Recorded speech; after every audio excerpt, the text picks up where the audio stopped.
One thing, if you go around this group, younger people, and you say what's first and foremost in their head, CRT, critical race theory, this is a big thing that's happening.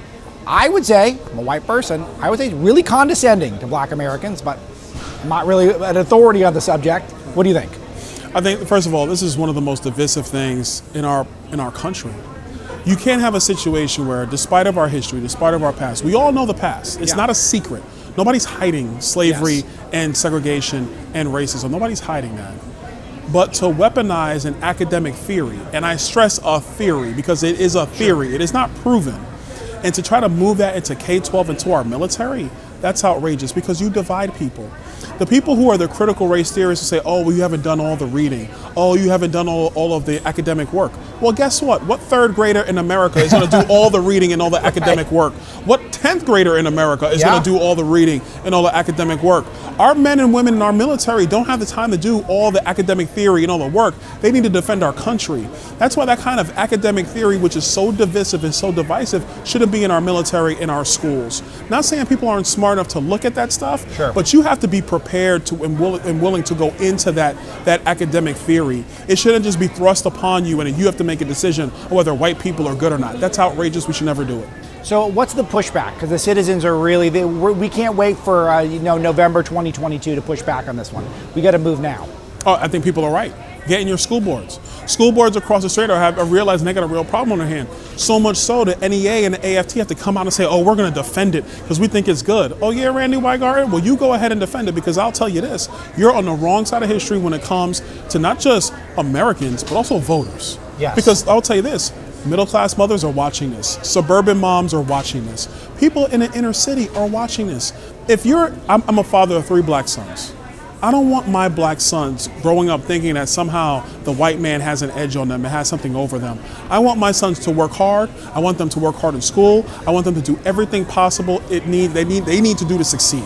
That's what I want for them. I'm not trying to tell them that the white man's holding them down. They don't have a chance. That I don't want to teach my sons. I don't teach that to my kids. And frankly, most black parents don't teach that to their children. See, this is the question that I think is such an important question that no one asks. I don't think so either. I don't think that, from my personal experience, it seems like something that maybe elites, black and white, are teaching this, but other than the super elites, I don't know if this is really a burning desire in the American people to have this. Yeah, I think you're totally right there.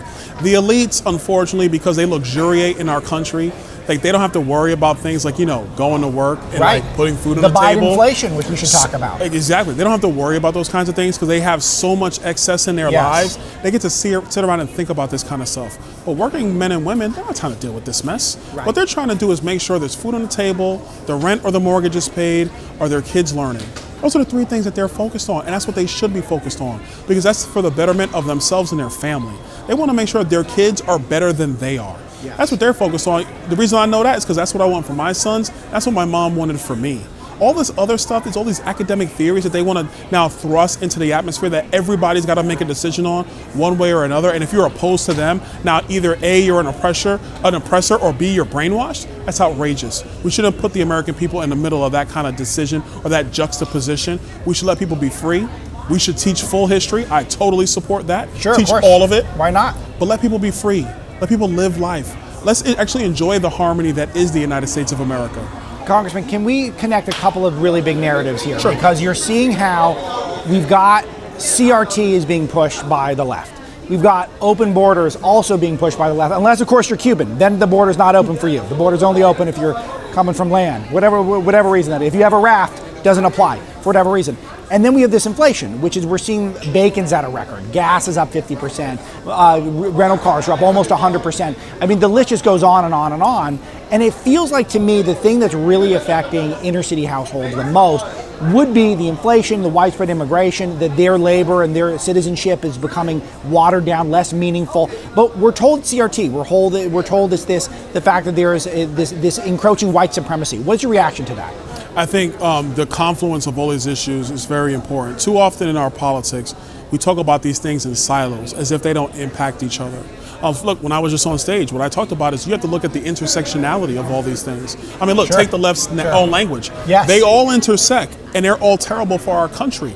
You cannot have people come to the country illegally to the tune of 1 million people already this year and growing, while at the same time overspend and cause inflation, while at the same time pay people to stay at home and pay them more money than they will make out in the working working world, while at the same time slipping in extended child tax credit benefits, which actually pay people more money to sit at home, because it's not like the children are going to go spend the money, it's going to sit with the parents.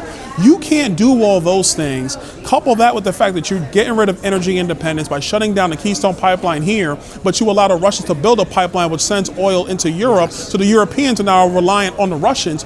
You can't do all those things and think that that agenda is going to work for America. They're all bad policies, and they all intersect in some of the most destructive ways for our people not to be able to thrive. You have people coming to the country illegally, but then wages are going up because you're paying people to stay at home, but then you also wanted a $15 minimum wage anyway. Like, this is all insane when you put them all together.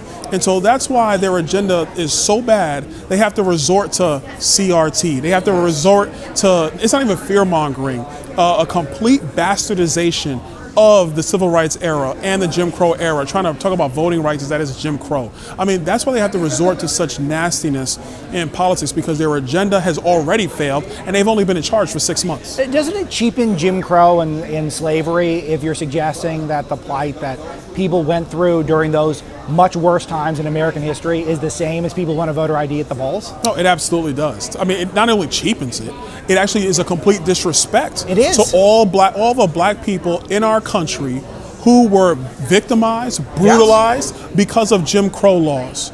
It is a complete disrespect, in my opinion. And so when they try to use that because they can't win an argument, because guess what? People like voter ID and people want secure elections. And because you can't figure that mess out, you have to resort to what you resort to. It's completely outrageous, makes no sense.